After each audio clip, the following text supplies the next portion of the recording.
comment il n'a pas parlé de Branham? Branham, c'est un don qu'on donne à un âge. Si cet âge reçoit son don, cet âge vivra le mini-millénium. Il y a des endroits où Branham dit, si l'Amérique avait reconnu son don, l'Amérique n'aurait pas eu besoin de fabriquer les bombes. Dieu allait même arrêter toutes les guerres. Vous savez cela? Un don de Dieu. Là-bas. Oui, en Finlande, a réconcilié les Finlandais et les Russes. Amen.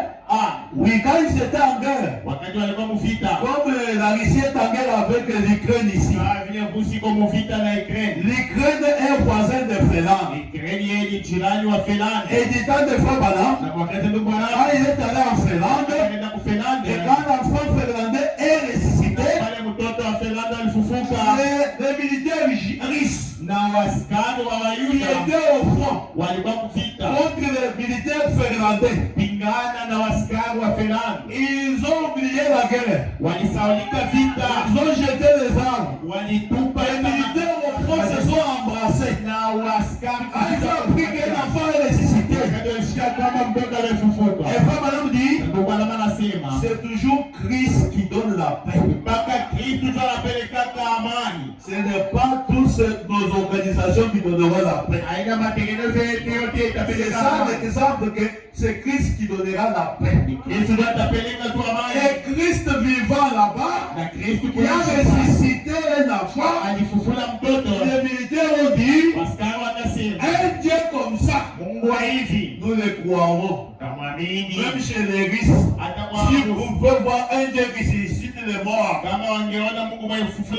ils disaient qu'ils peuvent le croire. Mais l'Amérique n'a pas reconnu sa visitation. Et comme la Odyssée n'a pas reconnu sa visitation. Mais vous aussi, l'Église, vous connaissez aussi le don de Dieu parmi vous. Vous allez aussi vivre votre âge d'or. Alors vous voyez toujours notre église prospérer, arriver à construire, sans être d'un grand nombre.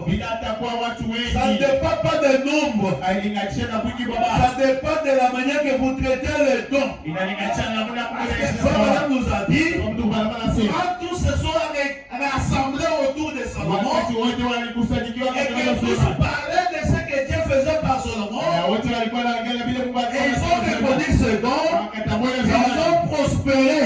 Cela a apporté les réveils. Cela les réveils.